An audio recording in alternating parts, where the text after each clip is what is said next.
It is years since the incident of which I speak took place, and yet it is with diffidence that I allude to them. For a long time, even with the utmost discretion and reticence, it would have been impossible to make the facts public, but now the principal person concerned is beyond the reach of human law, and with due suppression the story may be told in such fashion as to injure no one. It records an absolutely unique experience in the career both of Mr. Sherlock Holmes and of myself. The reader will excuse me if I conceal the date or any other fact by which he might trace the actual occurrence. We had been out for one of our evening rambles, Holmes and I, and had returned about 6 o'clock on a cold, frosty winter's evening. As Holmes turned up the lamp, the light fell upon a card on the table. He glanced at it, and then, with an ejaculation of disgust, threw it on the floor. I picked it up and read, Charles Augustus Milverton, Appledore Towers, Hampstead. Agent. Who is he? I asked. The worst man in London, Holmes answered, as he sat down and stretched his legs before the fire. Is anything on the back of the card? I turned it over. Will call at 6:30 CAM, I read. He's about due. Do you feel a creeping, shrinking sensation, Watson, when you stand before the serpents in the zoo and see the slithery, gliding, venomous creatures with their deadly eyes and wicked, flattened faces? Well, that's how Milverton impresses me. I've had to do with 50 murderers in my career, but the worst of them never gave me the repulsion which I have for this fellow. And yet I can't get out of doing business with him. Indeed, he is here at my invitation. But who is he? I'll tell you, Watson. He is the king of all the blackmailers. Heaven help the man, and still more the woman, whose secret and reputation come into the power of Milverton. With a smiling face and a heart of marble, he will squeeze and squeeze until he has drained them dry. The fellow is a genius in his way, and would have made his mark in some more savory trade. His method is as follows. He allows it to be known that he is prepared to pay very high sums for letters which compromise people of wealth or position. He receives these wares not only from treacherous valets or maids, but frequently from genteel ruffians who have gained the confidence and affection of trusting women. He deals with no niggard hand. I happen to know that he paid £700 to a footman for a note 2 lines in length, and that the ruin of a noble family was the result. Everything which is in the market goes to Milverton, and there are hundreds in this great city who turn white at his name. No one knows where his grip may fall, for he is far too rich and far too cunning to work from hand to mouth. He will hold a card back for years in order to play it at the moment when the stake is best worth winning. I have said that he is the worst man in London, and I would ask you how could one compare the ruffian who in hot blood bludgeons his mate with this man, who methodically and at his leisure tortures the soul and wrings the nerves in order to add to his already swollen money bags. I had seldom heard my friend speak with such intensity of feeling. But surely, said I, the fellow must be within the grasp of the law? Technically, no doubt, but practically not. What would it profit a woman, for example, to get him a few months' imprisonment if her own ruin must immediately follow? His victims dare not hit back. If ever he blackmailed an innocent person, then, indeed, we should have him, but he is as cunning as the evil one. No, we must find other ways to fight him. And why is he here? Because an illustrious client has placed her piteous case in my hands. It is the Lady Eva Brackwell, the most beautiful debutante of last season. She is to be married in a fortnight to the Earl of Dovercourt. This fiend has several imprudent letters, imprudent, Watson, nothing worse, which were written to an impecunious young squire in the country. They would suffice to break off the match. Milverton will send the letters to the Earl unless a large sum of money is paid him. I have been commissioned to meet him and to make the best terms I can." At that instant there was a clatter and a rattle in the street below. Looking down, I saw a stately carriage and pair, the brilliant lamps gleaming on the glossy haunches of the noble chestnuts. A footman opened the door, and a small, stout man in a shaggy astrakhan overcoat descended. A minute later he was in the room. Charles Augustus Milverton was a man of 50, with a large, intellectual head, a round, plumb hairless face, a perpetual frozen smile, and two keen grey eyes, which gleamed brightly from behind broad, golden-rimmed glasses. There was something of Mr. Pickwick's benevolence in his appearance, marred only by the insincerity of the fixed smile and by the hard glitter of those restless and penetrating eyes. His voice was as smooth and suave as his countenance, as he advanced with a plump little hand extended, murmuring his regret for having missed us at his first visit. Holmes disregarded the outstretched hand and looked at him with a face of granite. Milverton's smile broadened, he shrugged his shoulders, removed his overcoat, folded it with great deliberation over the back of a chair, and then took a seat. "This gentleman," said he, with a wave in my direction. "Is it discreet? Is it right? Dr. Watson is my friend and partner." "Very good, Mr. Holmes. It is only in your client's interests that I protested. The matter is so very delicate, Dr. Watson has already heard of it. Then we can proceed to business. You say that you are acting for Lady Eva. Has she empowered you to accept my terms? What are your terms?" £7,000. "And the alternative?" "My dear sir, it is painful for me to discuss it, but if the money is not paid on the 14th, there certainly will be no marriage on the 18th. His insufferable smile was more complacent than ever. Holmes thought for a little. "You appear to me," he said, at last, "to be taking matters too much for granted. I am, of course, familiar with the contents of these letters. My client will certainly do what I may advise. I shall counsel her to tell her future husband the whole story and to trust to his generosity." Milverton chuckled. "You evidently do not know the Earl," said he. From the baffled look upon Holmes's face, I could see clearly that he did. "What harm is there in the letters?" he asked. "They are sprightly, very sprightly," Milverton answered. "The lady was a charming correspondent. But I can assure you that the Earl of Dovercourt would fail to appreciate them.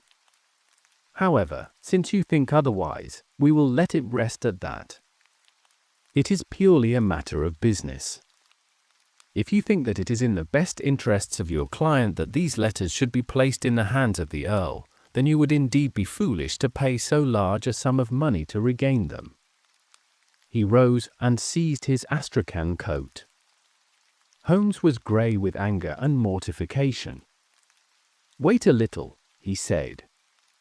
"You go too fast. We would certainly make every effort to avoid scandal in so delicate a matter." Milverton relapsed into his chair. "I was sure that you would see it in that light," he purred. At the same time, Holmes continued, "Lady Eva is not a wealthy woman. I assure you that £2,000 would be a drain upon her resources, and that the sum you name is utterly beyond her power. I beg, therefore, that you will moderate your demands, and that you will return the letters at the price I indicate, which is, I assure you, the highest that you can get." Milverton's smile broadened and his eyes twinkled humorously.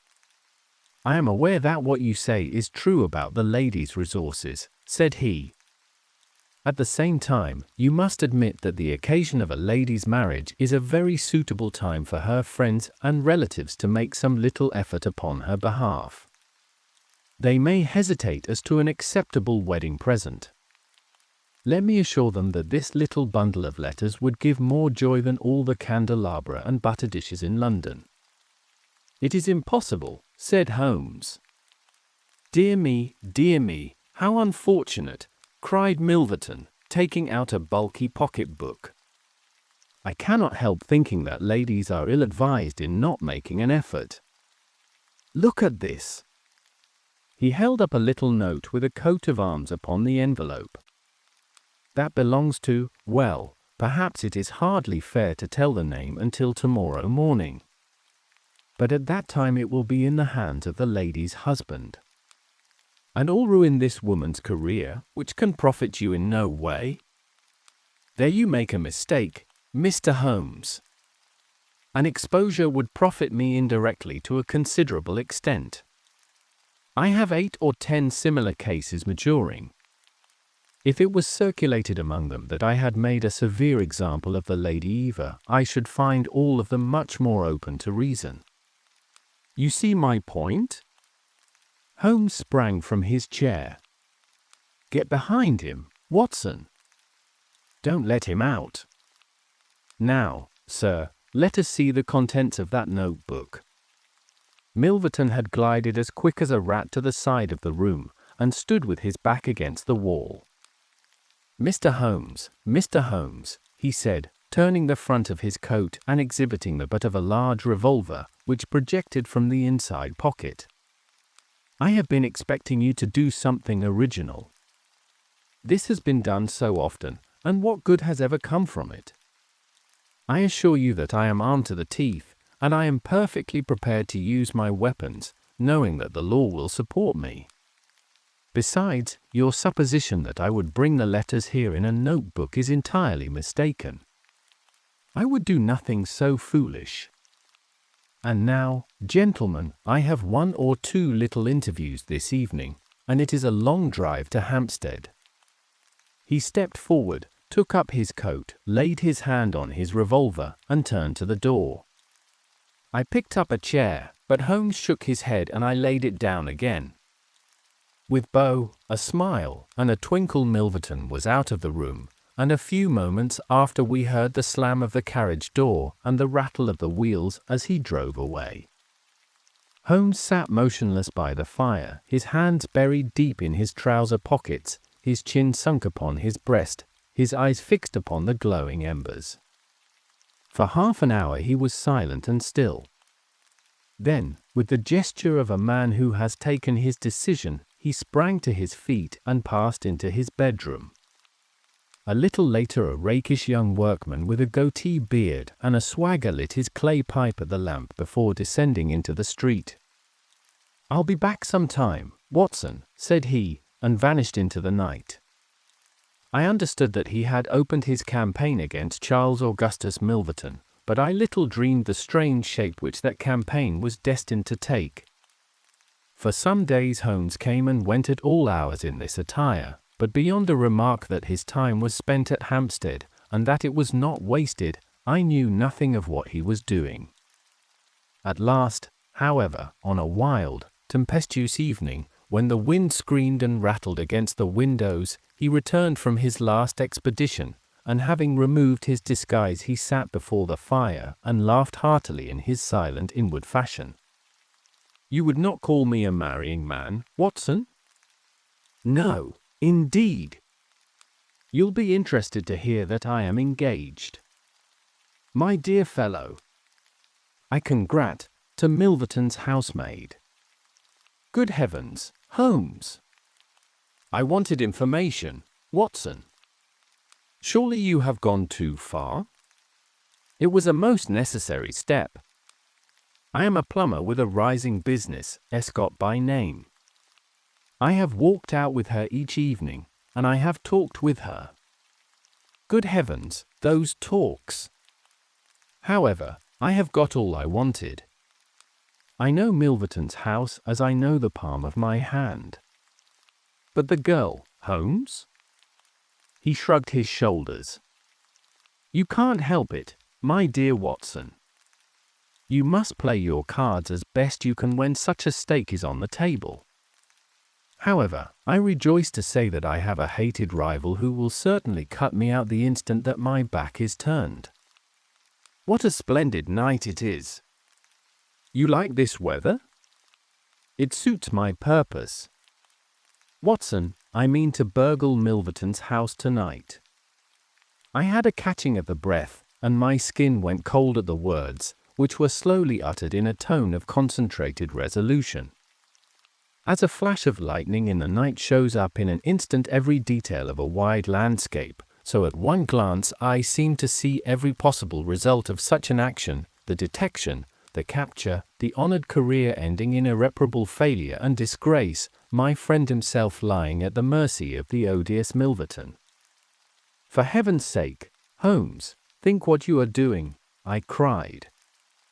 My dear fellow, I have given it every consideration. I am never precipitate in my actions, nor would I adopt so energetic and indeed so dangerous a course if any other were possible. Let us look at the matter clearly and fairly. I suppose that you will admit that the action is morally justifiable, though technically criminal. To burgle his house is no more than to forcibly take his pocketbook, an action in which you were prepared to aid me. I turned it over in my mind. Because she will not find a beggarly sum which she could get by turning her diamonds into paste. It is such a pity. Now, you remember the sudden end of the engagement between the Honourable Miss Miles and Colonel Dorking. Only 2 days before the wedding there was a paragraph in the Morning Post to say that it was all off. And why? It is almost incredible, but the absurd sum of £1,200 would have settled the whole question. Is it not pitiful? And here I find you, a man of sense, boggling about terms when your client's future and honor are at stake. You surprise me, Mr. Holmes. What I say is true, Holmes answered. The money cannot be found. Surely it is better for you to take the substantial sum which I offer than to— Yes, I said, it is morally justifiable so long as our object is to take no articles save those which are used for an illegal purpose. Exactly. Since it is morally justifiable, I have only to consider the question of personal risk. Surely a gentleman should not lay much stress upon this when a lady is in most desperate need of his help. You will be in such a false position. Well, that is part of the risk. There is no other possible way of regaining these letters. The unfortunate lady has not the money, and there are none of her people in whom she could confide. Tomorrow is the last day of grace, and unless we can get the letters tonight, this villain will be as good as his word and will bring about her ruin. I must, therefore, abandon my client to her fate, or I must play this last card. Between ourselves, Watson, it's a sporting duel between this fellow Milverton and me. He had, as you saw, the best of the first exchanges, but my self-respect and my reputation are concerned to fight it to a finish. Well, I don't like it, but I suppose it must be, said I. When do we start? You are not coming. Then you are not going, said I. I give you my word of honor, and I never broke it in my life, that I will take a cab straight to the police station and give you away unless you let me share this adventure with you. You can't help me. How do you know that? You can't tell what may happen. Anyway, my resolution is taken. Other people beside you have self-respect and even reputations. Holmes had looked annoyed, but his brow cleared, and he clapped me on the shoulder. Well, well, my dear fellow, be it so. We have shared the same room for some years, and it would be amusing if we ended by sharing the same cell. You know, Watson, I don't mind confessing to you that I have always had an idea that I would have made a highly efficient criminal. This is the chance of my lifetime in that direction. See here. He took a neat little leather case out of a drawer, and opening it he exhibited a number of shining instruments. This is a first-class, up-to-date burgling kit, with nickel-plated Gemmy, diamond-tipped glass cutter, adaptable keys, and every modern improvement which the march of civilization demands. Here, too, is my dark lantern. Everything is in order. Have you a pair of silent shoes? I have rubber-soled tennis shoes. Excellent. And a mask? I can make a couple out of black silk. I can see that you have a strong natural turn for this sort of thing. Very good. Do you make the masks? We shall have some cold supper before we start. It is now 9:30. At 11 we shall drive as far as Church Row. It is a quarter of an hour's walk from there to Appledore Towers. We shall be at work before midnight.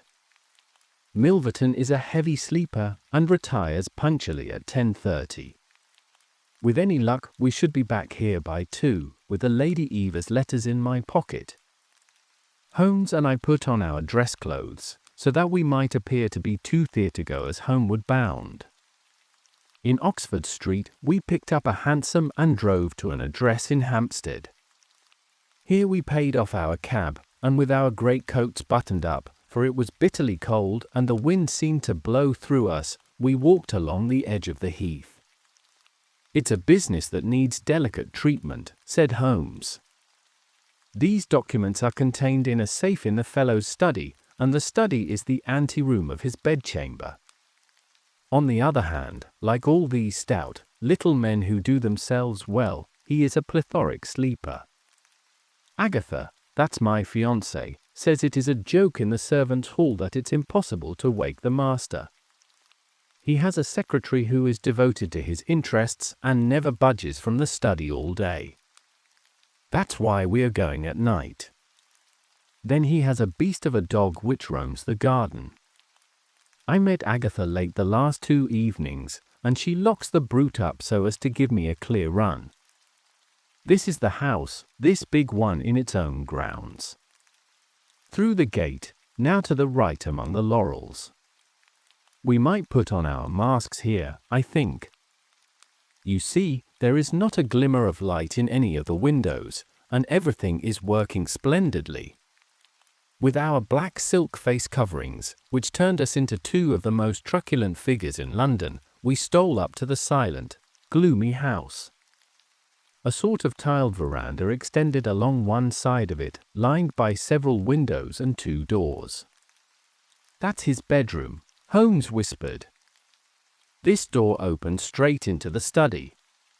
It would suit us best, but it is bolted as well as locked, and we should make too much noise getting in. Come round here. There's a greenhouse which opens into the drawing room. The place was locked, but Holmes removed a circle of glass and turned a key from the inside. An instant afterwards he had closed the door behind us, and we had become felons in the eyes of the law. The thick, warm air of the conservatory and the rich, choking fragrance of exotic plants took us by the throat. He seized my hand in the darkness and led me swiftly past banks of shrubs which brushed against our faces. Holmes had remarkable powers, carefully cultivated, of seeing in the dark. Still holding my hand in one of his, he opened a door, and I was vaguely conscious that we had entered a large room in which a cigar had been smoked not long before. He felt his way among the furniture, opened another door, and closed it behind us. Putting out my hand, I felt several coats hanging from the wall, and I understood that I was in a passage. We passed along it, and Holmes very gently opened a door upon the right-hand side.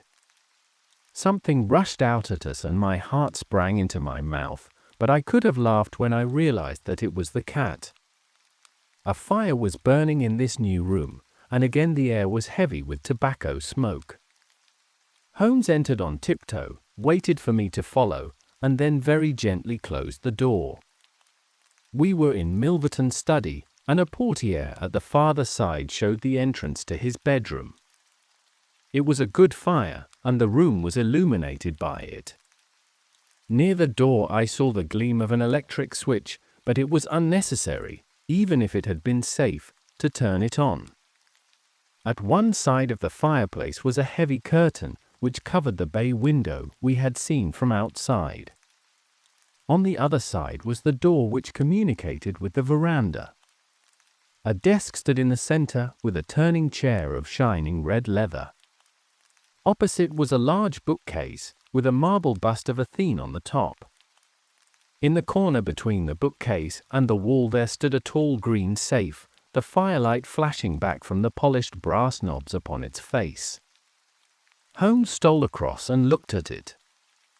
Then he crept to the door of the bedroom and stood with slanting head listening intently.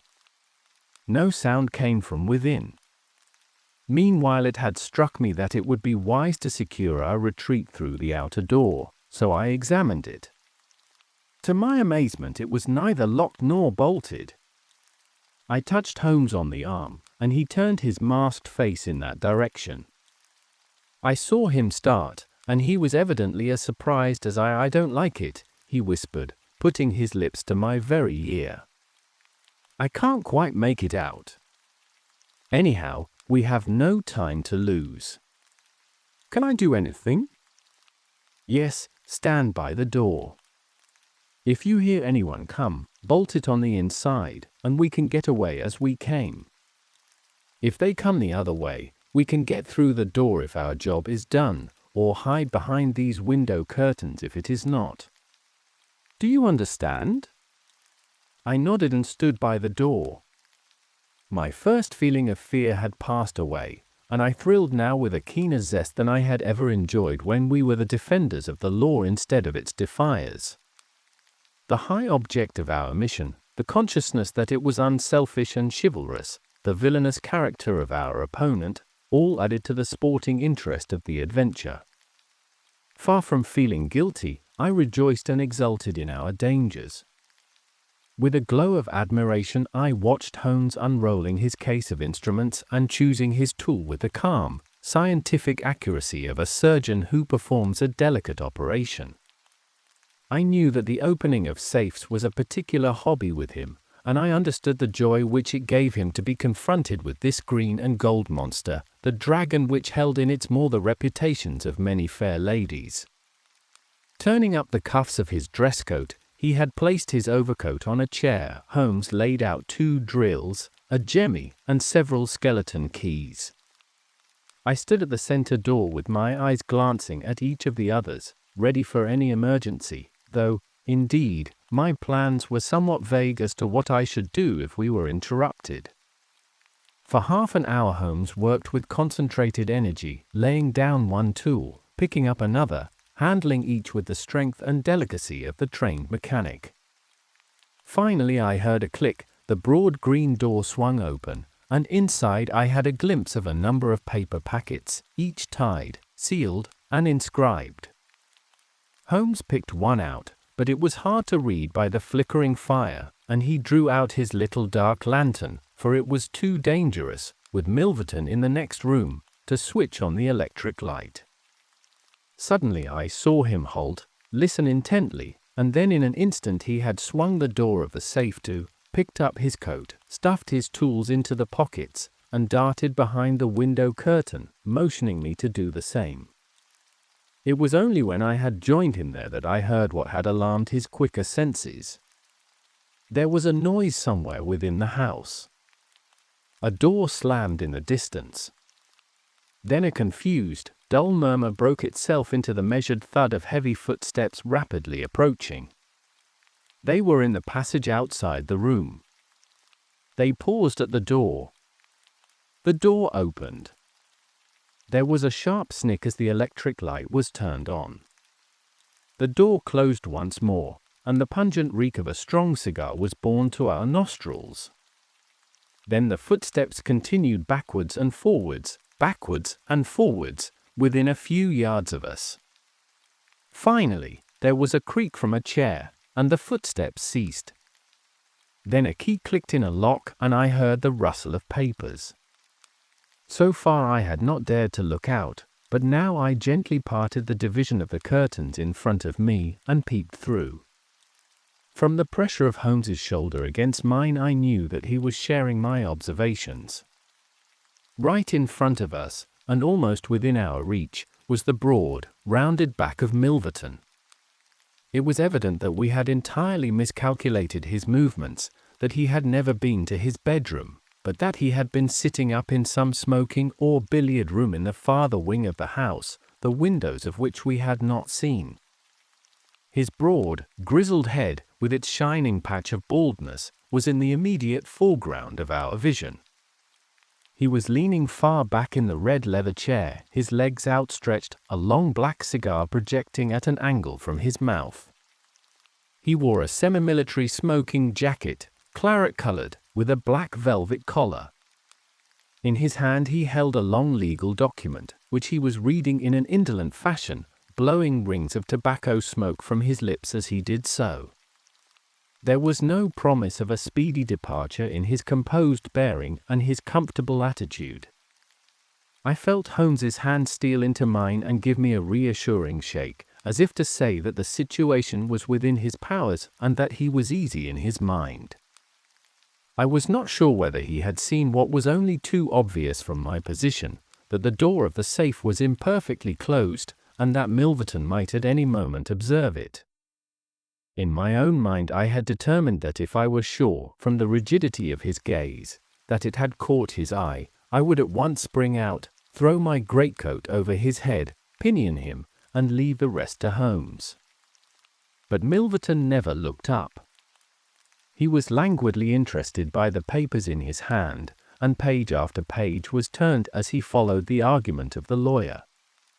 At least, I thought, when he has finished the document and the cigar he will go to his room, but before he had reached the end of either there came a remarkable development which turned our thoughts into quite another channel. Several times I had observed that Milverton looked at his watch, and once he had risen and sat down again, with a gesture of impatience. The idea, however, that he might have an appointment at so strange an hour never occurred to me until a faint sound reached my ears from the veranda outside. Milverton dropped his papers and sat rigid in his chair. The sound was repeated, and then there came a gentle tap at the door. Milverton rose and opened it. "Well," said he, curtly, "you are nearly half an hour late." So this was the explanation of the unlocked door and of the nocturnal vigil of Milverton. There was the gentle rustle of a woman's dress. I had closed the slit between the curtains as Milverton's face had turned in our direction, but now I ventured very carefully to open it once more. He had resumed his seat, the cigar still projecting at an insolent angle from the corner of his mouth. In front of him, in the full glare of the electric light, there stood a tall, slim, dark woman, a veil over her face, a mantle drawn round her chin. Her breath came quick and fast, and every inch of the lithe figure was quivering with strong emotion. "Well," said Milverton, "you've made me lose a good night's rest, my dear. I hope you'll prove worth it. You couldn't come any other time, eh?" The woman shook her head. "Well, if you couldn't, you couldn't. If the Countess is a hard mistress, you have your chance to get level with her now. Bless the girl, what are you shivering about?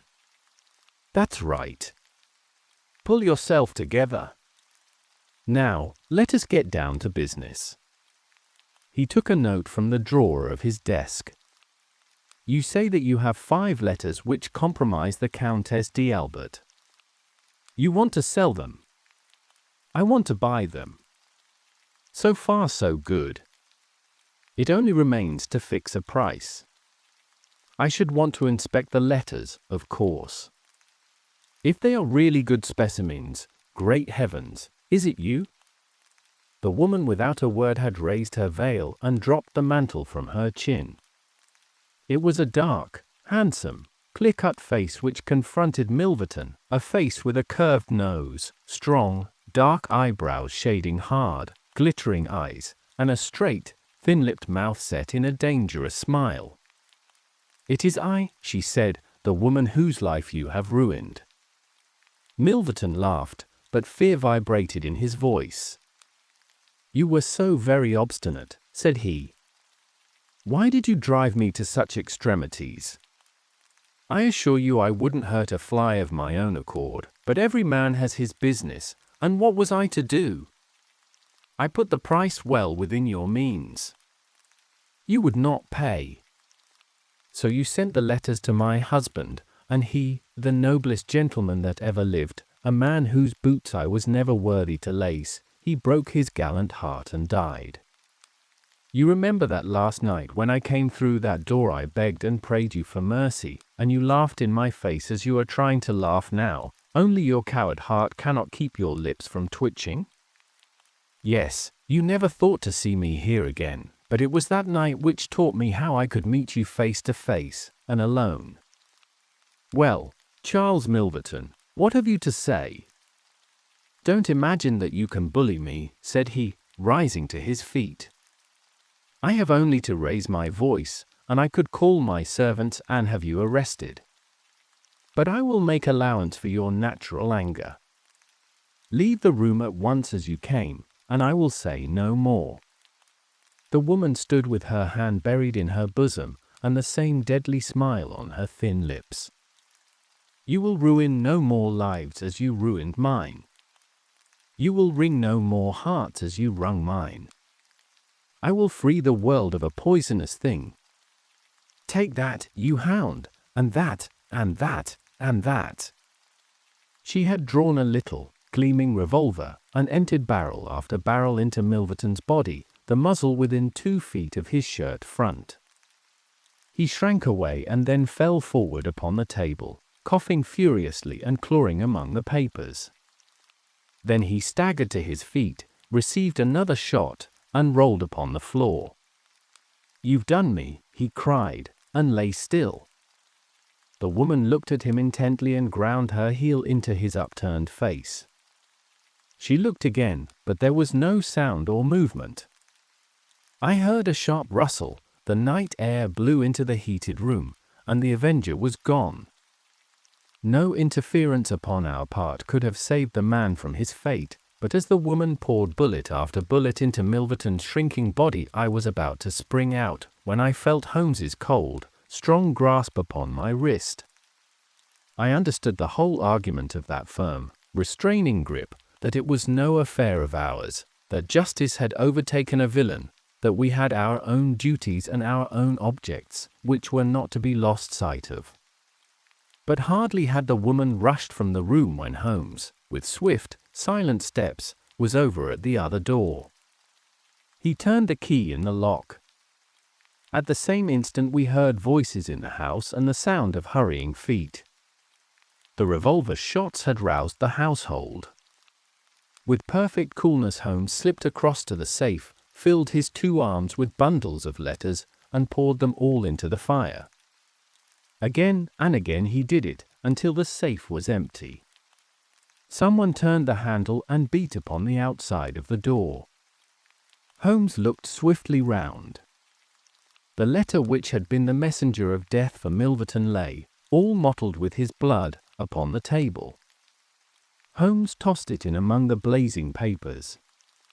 Then he drew the key from the outer door, passed through after me, and locked it on the outside. "This way, Watson," said he, "we can scale the garden wall in this direction." I could not have believed that an alarm could have spread so swiftly.